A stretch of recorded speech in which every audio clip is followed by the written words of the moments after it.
¿Qué onda mis queridos amigos? Bienvenidos una vez más a su canal jurídico de confianza. Conexiones Legales MX, conectando personas y justicia. Y pues bueno, en este video les quiero hablar de un tema que me estuvieron preguntando bastante en el mes anterior ahí en el despacho, y es sobre el contrato de arrendamiento. Creo que es necesario para muchas personas que de repente tienen ahí un cuarto o una casa desocupada y que quieren ganar un ingreso extra, pues muchas veces piensan en rentar la casa, ¿no? Pero a veces no sabemos cómo hacerlo. Y una de las formas que yo recomiendo hacerlo pues es justo celebrando un contrato de arrendamiento para protegerte. Y para empezar, ¿qué es un contrato de arrendamiento? Un contrato de arrendamiento va a ser el acuerdo de dos o más personas en donde una persona que es dueña de ese inmueble o tiene el poder suficiente para darlo a un tercero en uso temporal a cambio del pago de un dinero cierto exigible. Y uno de los elementos más importantes que debemos de considerar al momento de celebrar un contrato de arrendamiento es la forma. El Código Civil pide que sea por escrito. Entonces, si ustedes van a poner a rentar algo, procuren que siempre sea por escrito, porque a veces pasa que es que celebramos un contrato verbal. Ajá. Y cuando tengas un conflicto, ¿cómo lo acreditas ahí en tribunales? Necesitamos un documento forzosamente que diga a qué se obligó cada uno, ¿vale?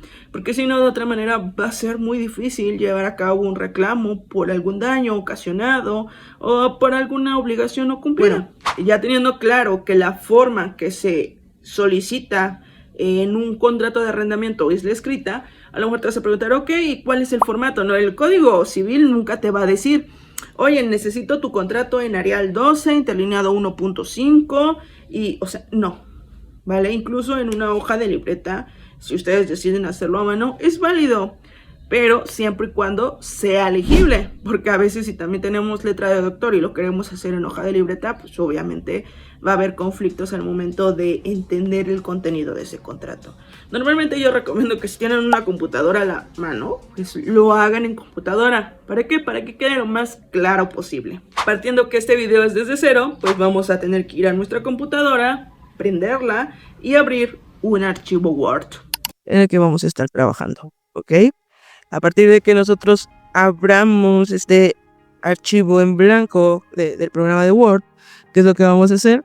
Vamos a posicionarnos aquí, vamos a empezar a escribir. Contrato de arrendamiento que celebran, por una parte, el señor Jaimito Piedras Negras, a quien en lo sucesivo se le denominará como el arrendador, y por otra parte, la señora Chona Pérez Manzana, a quien en lo sucesivo se le denominará como la arrendataria. Pausa aquí. Vamos a revisar qué onda con esta parte que se llama proemio. ¿Y para qué sirve un proemio? Bueno, el proemio es la parte del contrato que nos va a indicar qué tipo de contrato es, en este caso de arrendamiento, y quiénes van a participar en la firma de este contrato. En el ejemplo que les estoy dando, tenemos al señor Jaimito Piedras Negras, que es el arrendador. ¿Y quién es el arrendador? Bueno, el arrendador va a ser el que es el dueño del bien que se va a rentar, ¿ok? Ya sea que sea propietario o que tenga poder suficiente para hacerlo. Y por otra parte, la señora Chona Pérez Manzana, a quien en lo sucesivo será la arrendataria. ¿Y quién es la arrendataria? Bueno, la persona que va a pagar por usar temporalmente ese bien, ¿vale? Entonces el proemio lo que nos va a decir es qué tipo de contrato es y quiénes van a participar en este contrato. Y terminamos con lo siguiente, al tenor de las siguientes declaraciones. ¿Okay? ¿Qué son las declaraciones? Son manifestaciones que van a realizar las personas que van a participar en la firma de este contrato. Digamos que es el uso de la voz que se les va a dar, porque en el proemio nada más teníamos qué tipo de contrato es y quiénes van a participar, pero no así la forma en la que se identifican, cuál va a ser su domicilio, en dónde se les puede localizar, si cuentan con la capacidad, ya sea el propietario de poner ese bien en renta, o bien el arrendatario de poder pagar o de contar con los recursos o ingresos económicos suficientes para cumplir con la obligación de pago, ¿vale? Bueno, entonces vamos a poner el apartado de declaraciones. Yo aquí lo voy a numerar con letra. Voy a poner declara el arrendador que, dos puntos, y vuelvo a hacer una subnumeración. En este caso voy a utilizar números romanos. Y primera declaración del apartado A, que es del arrendador, nos va a decir que él es una persona física, mayor de edad, de nacionalidad mexicana y que cuenta con la capacidad legal para obligarse en los términos del presente contrato. ¿Okay? Ahorita vamos a explicar cada una de ellas y qué es lo que significa. Porque, digo, ustedes pueden copiar el contrato, pero no saber en realidad qué es lo que están escribiendo, ¿no? La segunda es propietario del bien inmueble ubicado en calle Azul, número 2, Colonia Colores, del municipio Colorido, del estado de Morelos, con código postal 02020, que consta con una superficie de 200 metros cuadrados y un área de 62 metros cuadrados, que colinda al norte con calle Amarilla, al este con propiedad privada de vecino 1, al oeste con propiedad privada de la vecina 2 y al sur con la calle Morada. Situación que acredita con la escritura pública número 00000, entregada ante la fe del notario público número 7 del municipio Colorido. ¿Okay? Número 3, que se identifica con credencial para votar INE, IDMX, que es la parte que viene atrás en la INE, señalando como domicilio para oír y recibir todo tipo de documentos y notificaciones relacionadas al cumplimiento del presente contrato, el ubicado en, y aquí ellos van a poner el domicilio, ya sea donde habiten, donde tengan su oficina, o bien los medios electrónicos, teléfono celular o correo electrónico. ¿Okay? Cuarta declaración, que cuenta con RFC ABCD 000. En este caso van a decir, oye, es importante que lleve el RFC, que no lo lleve. Sí es importante que ustedes identifiquen esta situación del RFC, porque si utilizaron una factura donde comprueben que se está pagando renta, pues es importante tener este dato. Y la última declaración, la número 5, que es su voluntad libre, espontánea, de celebrar el presente contrato en los términos que más adelante se señalan. ¿Ok? Con esta parte nosotros vamos a terminar las 5 declaraciones, digamos, de caja, que se hacen en un contrato de arrendamiento por parte del arrendador. Y vamos a hablar de la primera, que es una persona física, pues alguien que está actuando en su propio derecho, en su propia esfera. A diferencia de una persona moral, que pues normalmente son empresas o sociedades colectivas que tienen a 2 o más personas físicas. En este caso, pues vamos a decir que Jaimito Piedras Negras, pues es una persona física que está actuando en su propia representación. Ok, que es mayor de edad, eso es importante porque acuérdense, por ejemplo, si fuera menor de edad, ¿quiénes son los representantes? Pues los padres. ¿Que un menor de edad puede celebrar un contrato de arrendamiento? Sí, pero tiene que tener mucho más detalles que esto, ¿no? Entonces, ¿qué es mayor de edad? ¿Ok? De nacionalidad mexicana. Por ejemplo, si tú le vas a rentar tu casa a un extranjero, un venezolano o un francés, tienes que asegurarte, en primer lugar, pues que su estancia sea regular, o sea, que sea legal su estancia aquí en México, que cuente con su forma migratoria múltiple o el famoso FMM, y también asegurarte de su identidad, como pues con su pasaporte. En este caso, pues bueno, es un local, es decir, de nacionalidad mexicana, y que cuenta con la capacidad legal para obligarse en los términos del presente contrato. Esto es importante, la capacidad legal, que quiere decir que él tiene las facultades suficientes para decir, ¿sabes qué? Yo te voy a rentar mi casa. Hay personas que tienen alguna discapacidad o algo y tienen que utilizar a un apoyo o un cuidador. Es propietario del inmueble ubicado en calle Azul. ¿Qué quiere decir esto? ¿Qué es propietario? Bueno, quien va a rentar la cosa debe de ser el dueño o bien tener la capacidad suficiente. Quiere decir esto, con un poder notarial para actuar en representación de otra persona y disponer de sus bienes para poner en renta esa casa o cualquier cosa que vayan a poner en renta. ¿ok? ¿Qué pasa si el que me está rentando no es propietario del bien inmueble? Pues pedirle un poder. Oye, dame tu poder general donde te acredita el propietario del bien inmueble a rentar. ¿Qué pasa si en realidad no tiene ni un poder, tampoco es el propietario? Pues muy probablemente no está consentido por el propietario original. Y en esa situación pues puede hacerte pasar un mal momento, ¿no? Que tú estés en tu casa, llegue el verdadero dueño y te diga, oye, ¿qué onda? ¿Quién te dio permiso de estar aquí? Y pues ¿sabes qué? Vámonos con todo y chivas. Entonces, eso es importante. Ok. Se identifica con credencial para votar. ¿Por qué es importante que se identifique? Para asegurarnos de que la persona con la que estamos celebrando el acto, pues es en realidad quien dice ser, ¿no? Porque a lo mejor yo celebro con Jaimito Piedras Negras y resulta que al rato, pues en realidad vive Panchito Pérez López. Entonces, pues no. Ahora, RFC, ya les decía, de la renta es una actividad que se graba por parte de la Secretaría de Hacienda. Entonces, si ustedes quieren factura por esos pagos que están haciendo de la renta, pues es importante contar con los datos de RFC de la persona. Y por último, esta es como de cajón, ¿no? La voluntad libre y espontánea de celebrar el presente contrato. Acuérdense, para un contrato siempre es importante tener la voluntad, que no fue coaccionada, que se le obligó a la persona a firmar este contrato. Ok, una vez explicadas estas declaraciones, vamos a continuar con la redacción del contrato, ¿vale? Terminamos en la declaración quinta y vamos a abrir un apartado B. ¿Para qué? Para justo hacer las declaraciones del arrendatario.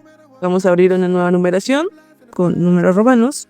Que ustedes pueden usar el que quieran, pero a mí me gustan los números romanos. Y primera, ¿qué es lo que podemos hacer aquí? Copiamos las declaraciones del arrendador y las pegamos en las declaraciones del arrendatario. Esto, ojo, no quiere decir que van a quedar tal cual, hay que revisarlas. Hay cosas que pues, sí son muy parecidas, como es una persona física mayor de edad, de nacionalidad mexicana y que cuenta con capacidad legal para obligarse en los términos del presente contrato. Eso, pues, si no es extranjero, o si es menor de edad, o si es persona moral, pues queda tal cual, ¿no? La que sí vamos a cambiar va a ser la declaración número 2, ¿ok? Que en la anterior hablaba sobre la propiedad del arrendador. En este caso vamos a cambiarla por los recursos suficientes que tiene el arrendatario para cumplir con las obligaciones de pago que en este contrato se establecen, los recursos económicos, ¿ok? Número 3 dice que se identifica con credencial para votar INE y DMX. Esto queda tal cual. Obviamente aquí se va a cambiar el domicilio porque no es el mismo que el arrendador. Y también los medios electrónicos donde se le puede notificar sobre el cumplimiento de este contrato. Ok, que cuenta con RFC. Bueno, aquí ya sería el RFC, cambiarlo para los datos del arrendatario. No es el mismo que el arrendador. Y por último, que su voluntad libre y espontánea de celebrar el presente contrato en los términos que se señalan. Esos quedan tal cual, ¿no? Vale, entonces ya tenemos nuestros dos apartados, declaraciones A y B del arrendador y del arrendatario. A mí, por ejemplo, me gusta darle formato a esto, ya le vamos a dar formato en fuente Georgia, porque eso fue lo que aprendí en el primer despacho que estuve y la verdad se me hace bonita la letra. Entonces, Georgia número 13, vamos a ver que todo esté justificado, alguna falta de ortografía por ahí, revisar. Y con esto nosotros ya tenemos nuestra primer parte del contrato, más bien la segunda. Recuerden, la primera fue el proemio, la segunda es la parte de declaraciones y vamos a seguir. En alguna duda o algún comentario, pónganlo en la cajita de comentarios y lo estaremos respondiendo. Ok, ya que tenemos esto, vamos a hacer un salto de página. Siguiente página, vamos a escribir cláusulas. Ok, espacio y luego la palabra primera. A mí me gusta usar unos incisos que son como cuadraditos. Los encuentro aquí. Y en ellos pongo de qué se trata esta cláusula. En la primera va a ser sobre la entrega del inmueble. Y vamos a poner: el arrendador se obliga a otorgar a favor del arrendatario que pues el derecho de usar y gozar de manera temporal el bien inmueble descrito en la declaración. ¿Cuál? Declaración A, fracción segunda. ¿Ok? y que está ubicado en calle, copiamos el domicilio y pues bueno, ya tenemos nuestra primera cláusula.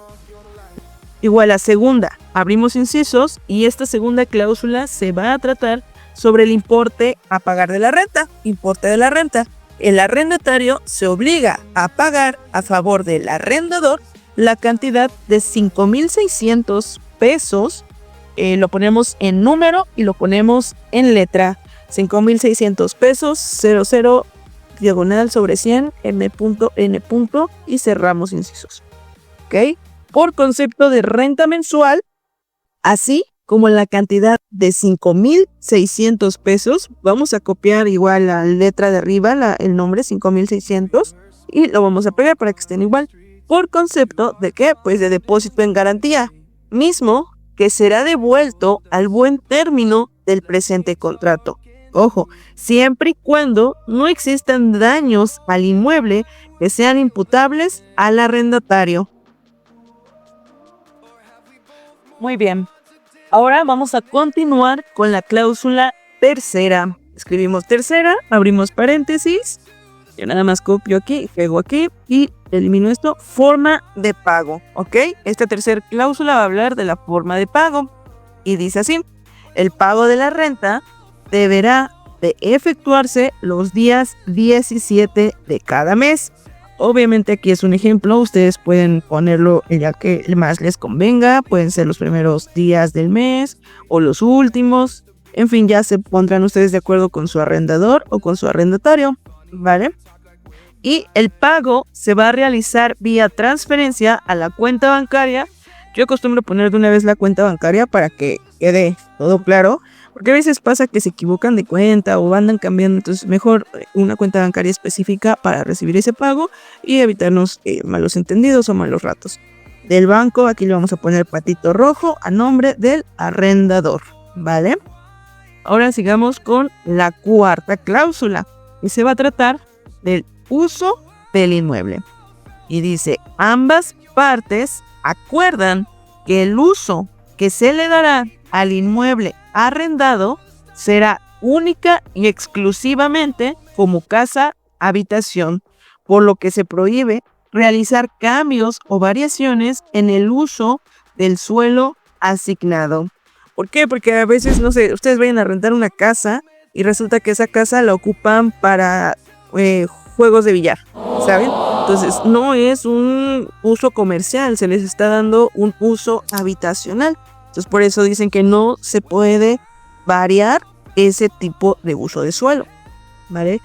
Quinta, vámonos con la quinta. ¿De qué va la quinta? Del pago de servicios. Y dice así: es responsabilidad del arrendatario cubrir los pagos de servicios correspondientes al suministro de energía eléctrica, o sea, luz, servicio de agua, recolección de basura, servicio de internet, gas o cualquier otro que contrate, debiendo proporcionar copia del recibo de pago al arrendador y debiendo estar al corriente de cada uno de ellos al desocupar el inmueble objeto del presente instrumento.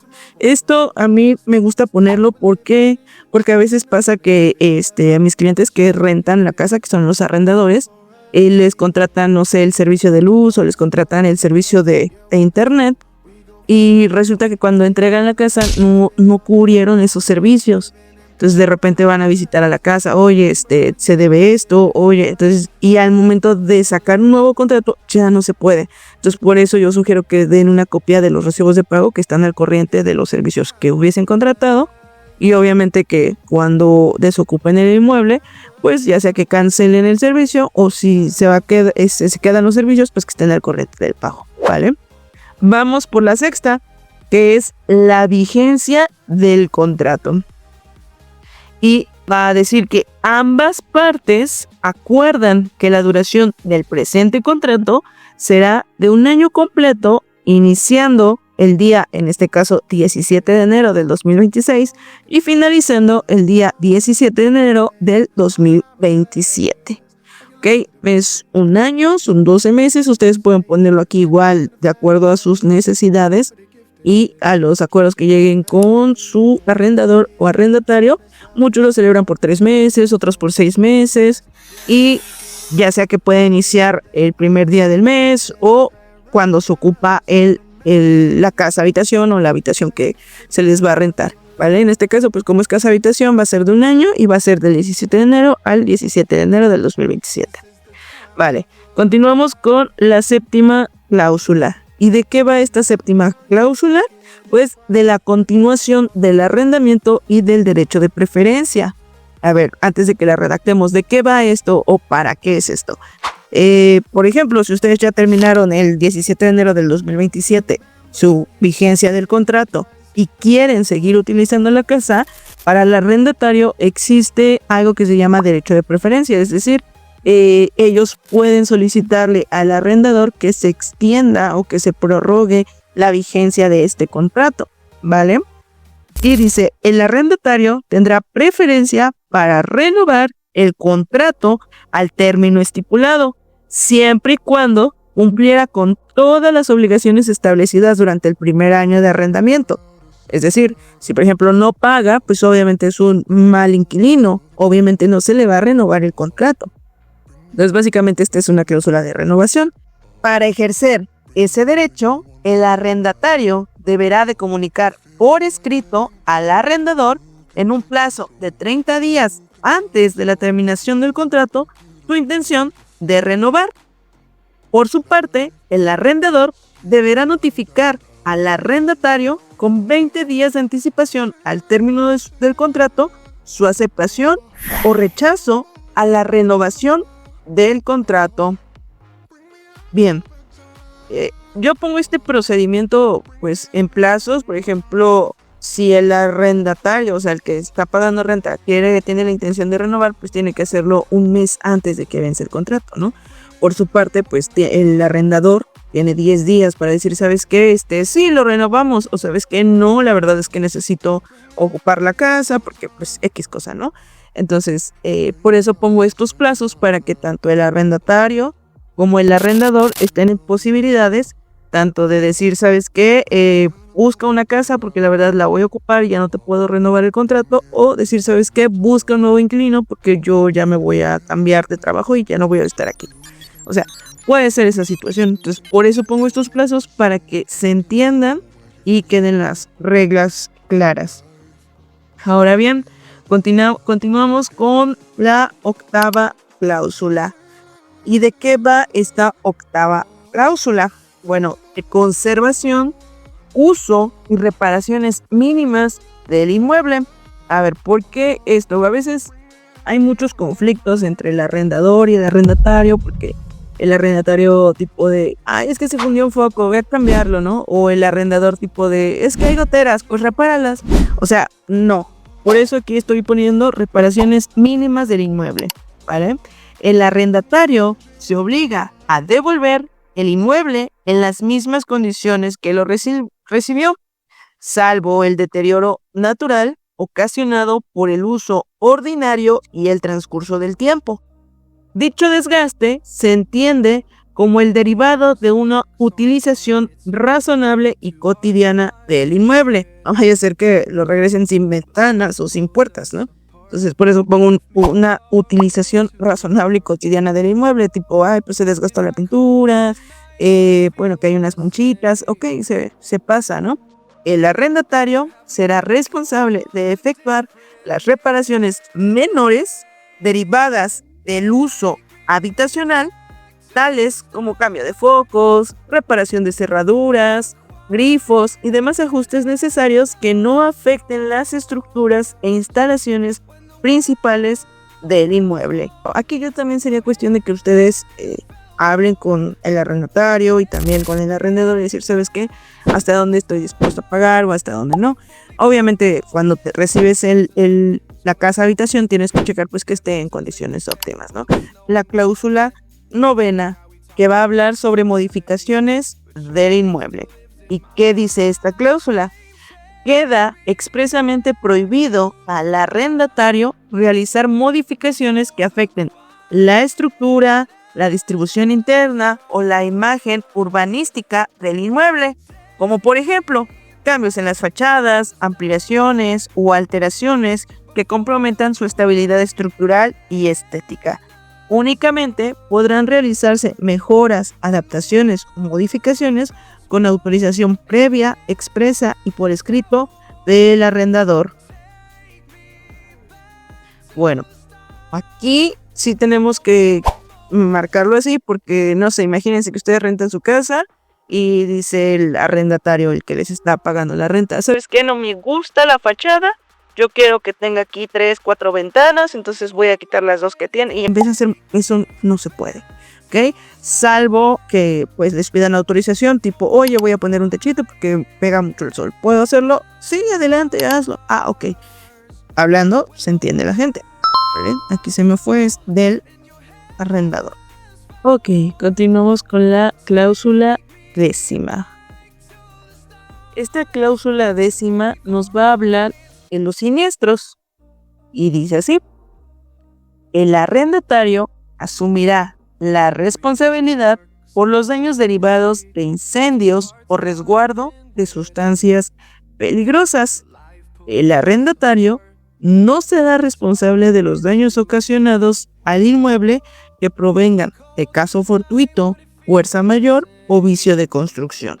Se entienden como tales de manera enunciativa, más no limitativa, una guerra, peste, inundación insólita, plagas, terremotos u otros acontecimientos igualmente extraordinarios e imprevisibles. Porque si el arrendatario es responsable en los incendios, pero no en las inundaciones. Bueno, es que un incendio bien puede ser provocado por descuido. Digamos, dejó una vela prendida o la estufa prendida o alguna conexión ahí de un aparato electrónico ocasionó un cortocircuito y generó un incendio en la casa de habitación. Pues bueno, en este caso sí será responsable el arrendatario, salvo que de las investigaciones se derive otra cosa. Pero bueno, y en caso de las inundaciones no es por descuido o negligencia del arrendatario. Por ejemplo, en Veracruz, ¿no? Cuando llovió y pues el río se empezó a subir, lo único que puede hacer es ponerse a salvo y pues la casa se va a inundar. En esas situaciones, él no es responsable. Bueno, continuemos con la cláusula 11ª. Y en esta cláusula vamos a hablar sobre la terminación del contrato. Y dice así: al cumplirse el plazo previsto en la cláusula 6ª, recordamos que la cláusula 6ª habla de la vigencia del contrato, el contrato se dará por terminado de manera automática, sin necesidad de aviso previo, salvo que las partes acuerden por escrito su renovación, prórroga, conforme al procedimiento establecido en la cláusula 7ª. ¿Okay?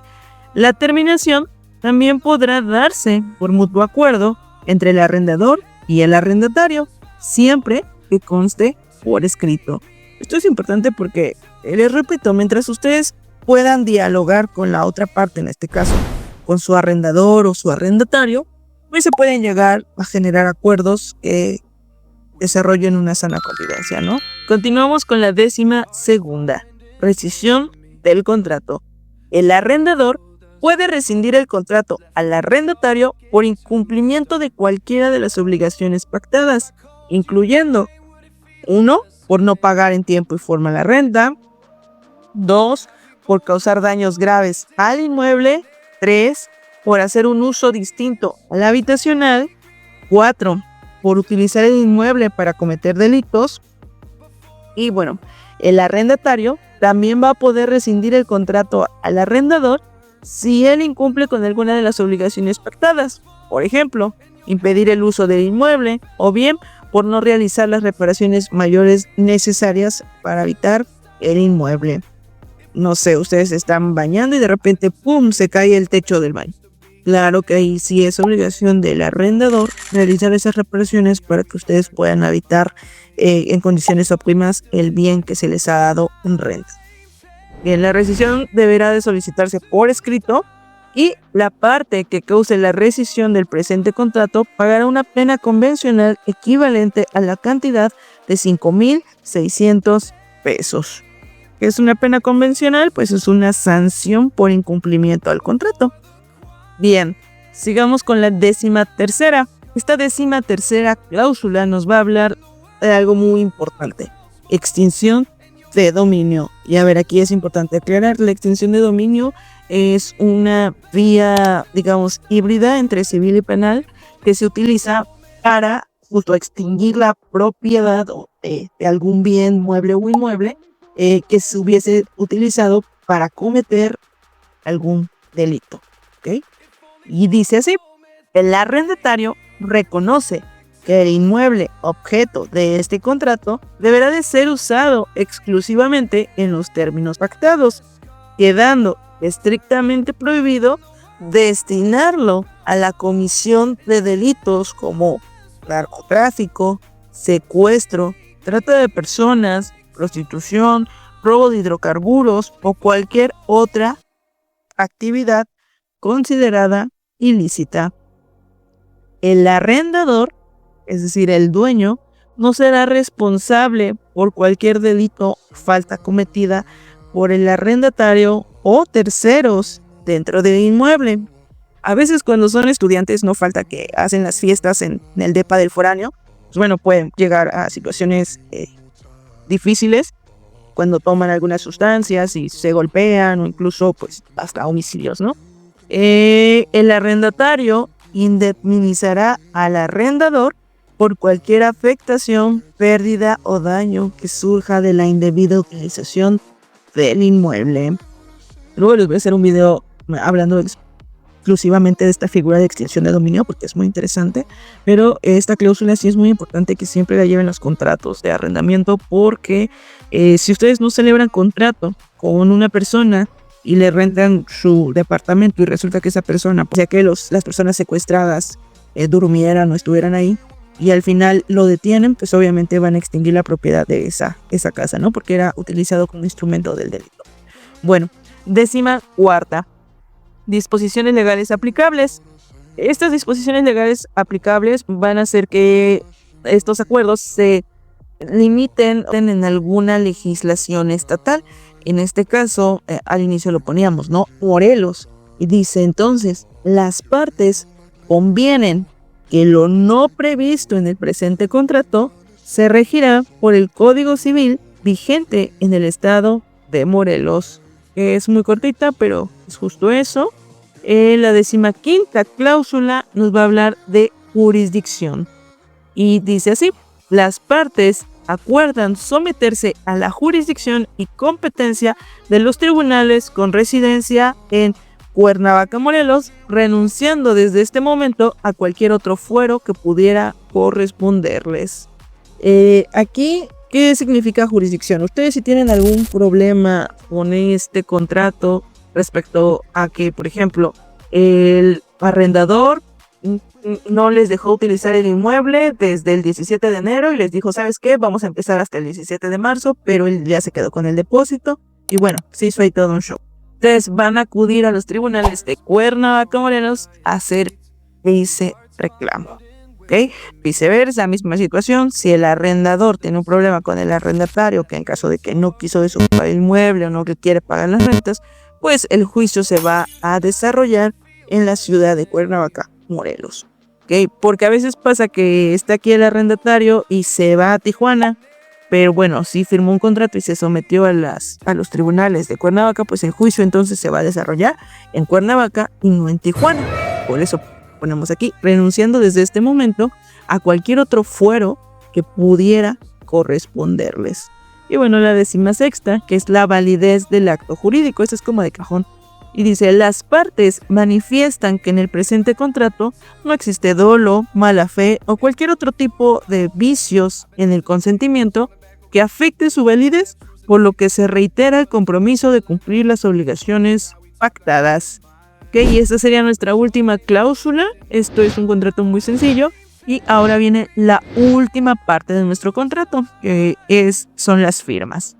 Y en este apartado vamos a poner: el presente contrato de arrendamiento se firma por duplicado en la ciudad de Cuernavaca, Morelos, el día 17 de enero del 2026, firmando al margen y calce las hojas útiles que integran el contrato. Yo a veces tiendo a numerar mis contratos. Aquí les pongo su numerito y hago que firmen tanto al margen, que es esta parte, como al calce. Esto es la última. Ojalá si tuvieran testigos también es importante incluirlos. ¿Por qué? Porque pues por cualquier cosa ustedes ya tienen aquí alguien que respalde que ustedes celebraron este acto jurídico. Y bueno, ponemos el arrendador, el arrendatario, y ellos tienen que firmar en esta parte y los testigos en esta otra parte. Por duplicado, ¿por qué? Porque una va a ser para el arrendador y una para el arrendatario, ¿vale? Y pues bueno, este sería todo nuestro contrato de arrendamiento que tenemos aquí. Ya nada más sería darle el formato a nuestro contrato, que ya saben que yo se lo di en Georgia número 13, pero ustedes pueden darle la fuente que quieran, de preferencia que sea una fuente legible, y pues no tendría ningún otro problema más que leer bien lo que firman. Y siempre si van a poner a rentar algo, firmen un contrato de arrendamiento. Se van a ahorrar muchos malos ratos. Nos vemos en el próximo video. Adiós.